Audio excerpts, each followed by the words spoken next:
دکھوں میں اٹھاتی ہے، دکھوں میں جنم دیتی ہے، پھر دکھوں میں بچے کی پرورش کرتی ہے۔ یہ نہیں سوتا تو وہ بھی نہیں سوتی، یہ روتا ہے تو وہ بھی روتی ہے، یہ ہنستا ہے تو وہ بھی ہنستی ہے۔ اس لیے اللہ کے رسول صلی اللہ علیہ وسلم سے ایک صحابی نے پوچھا، اللہ کے بعد سب سے زیادہ مجھ پر کس کا حق ہے؟ رحمت عالم صلی اللہ علیہ وسلم نے فرمایا تیری ماں کا۔ وہ کہنے لگا سما، پھر حضور نے فرمایا تیری ماں کا۔ اس نے عرض کیا سما، پھر حضور نے فرمایا تیری ماں کا۔ پھر پوچھا حضور اس کے بعد؟ رحمت عالم صلی اللہ علیہ وسلم نے فرمایا ثم ابو کا، اس کے بعد تیرے باپ کا حق ہے۔ ماں بڑی قربانیاں دیتی ہے، اس لیے ماں کا دل نہ دکھایا کرو۔ سرکار دو عالم صلی اللہ علیہ وسلم کی خدمت میں اطلاع آئی، ایک شخص کئی دن سے سکرات میں مبتلا ہے، جان نہیں نکل رہی، بہت قرآن کریم تلاوت ہوا، دعائیں مانگی گئی، لیکن اس کی مشکل حل نہیں ہوتی۔ رحمت عالم صلی اللہ علیہ وسلم نے فرمایا اس کی والدین زندہ ہیں یا نہیں؟ بتایا گیا حضور اس کی ماں زندہ ہے۔ رحمت عالم صلی اللہ علیہ وسلم نے فرمایا اس کی ماں سے کہو میں تجھ سے ملنا چاہتا ہوں، اگر آ سکتی ہو تو آ جاؤ ورنہ میں آؤں گا۔ وہ بوڑھی ضعیفہ رحمت عالم صلی اللہ علیہ وسلم کا پیغام سنتی ہے، کہنے لگی چل تو نہیں سکتی لیکن اللہ کے محبوب کے پاس ضرور جاؤں گی۔ لکڑی کے سہارے آئی، رحمت عالم صلی اللہ علیہ وسلم نے فرمایا تیرا بیٹا کئی دن سے سکرات میں مبتلا ہے، تیرا کیا خیال ہے اپنے بیٹے کے متعلق؟ کہنے لگی بڑا نمازی تھا، اللہ کے رسول بڑا نمازی تھا، قرآن بھی پڑھتا تھا، روزے بھی رکھتا تھا، حج بھی کیا، زکات بھی دیتا تھا، جہاد میں بھی حصہ لیتا تھا، بہت نیک تھا۔ رحمت عالم صلی اللہ علیہ وسلم نے فرمایا یہ تو ٹھیک ہے، تو اس پر راضی ہے کہ نہیں؟ اس بوڑھی کی آنکھوں سے آنسو جاری ہو گئے، کہنے لگے نہیں حضور، میرا دل دکھایا ہے اس نے، میرا دل دکھایا ہے۔ ایک دن اس کی بیوی کے ساتھ میرا کچھ تلخ کلامی ہو گئی، تلخ کلامی ہو گئی۔ میں نے کہا میرا بیٹا آ جائے اسے بتاؤں گی کہ تو گستاخ ہے۔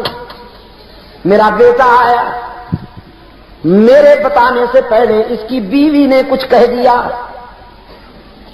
میں جب اپنے بیٹے کے سامنے گئی تو میرے بیٹے نے میری کوئی نہ سنی، بیوی کے بھڑکانے میں مشتعل تھا، غصے میں میں درد دل بیان کر رہی تھی، اور میرے بیٹے نے غصے میں آ کر اپنا جوان بازو اٹھایا اور تیز تھپڑ میرے چہرے پہ دے مارا۔ میں دور جا گری، میں نے کہا بیٹا میں نے تو تیری ترقی کے لیے رات کی تنہائیوں میں دعا کی تھی، تیرے بچپن میں خود بھوکی رہتی تھی، تجھے کھلاتی تھی، جو تجھ سے جھگڑتا تھا میں اس سے لڑ جاتی تھی، تیرے دوستوں کو اپنا دوست سمجھتی تھی، تیرے دشمنوں کو اپنا دشمن سمجھتی تھی، تو بیمار ہوتا تو ساری رات تجھے اٹھا کر میں لوریاں دیتی، لیکن آج تیری جوانی میرے لیے رسوائی کا سبب بن کر آئی ہے، تو کتنا نمک حرام نکلا۔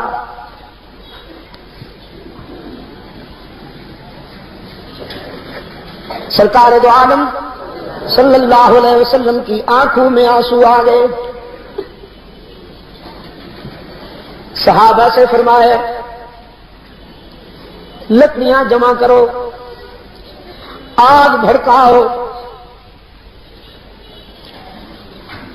پھر مجھے بتاؤ.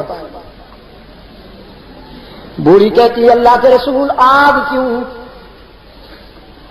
رحمت عالم صلی اللہ علیہ وسلم نے فرمایا ہم اس میں اس نمک حرام کو ڈالیں گے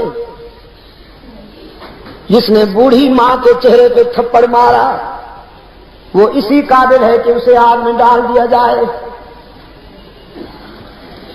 بوڑھی زاروں قطار رونے لگی، کہنے لگی نہیں نہیں نہیں اللہ کے رسول، میرے بیٹے کو آگ سے بچا لیجیے. رحمت عالم صلی اللہ علیہ وسلم نے فرمایا تو اس آگ سے گھبرا گئی ہے، آخرت کی آگ تو اس سے بھی زیادہ اذیتناک ہے. وہ بوڑھی کہنے لگی کوئی شکل ہے بچ جانے کی کہ میرا بیٹا اس آگ سے بھی بچ جائے، اس آگ سے بھی بچ جائے. نعرہ تکبیر، نعرہ تکبیر، اہل صحابہ، اہل صحابہ. سرکار دو عالم صلی اللہ علیہ وسلم نے فرمایا بس ایک صورت ہے کہ تو اسے معاف کر دے. چیخ کر وہ بوڑھی کہنے لگی اللہ کے رسول آپ بھی گواہ بن جائیے، میرا رب بھی گواہ ہو جائے، میں نے اپنے بیٹے کو دنیا میں بھی معاف کر دیا، آخرت میں بھی معاف کر دیا. یہاں اس نے معافی کا اعلان کیا، وہاں اس کی مشکل حل ہو گئی. کلمہ شہادت پڑھتے ہوئے دنیا سے روانہ ہو گیا. ٹل کے روشن ضمیروں، میرے عزیز نوجوانوں، چاہے کچھ ہو جائے کبھی ماں کا دل نہ دکھایا کرو.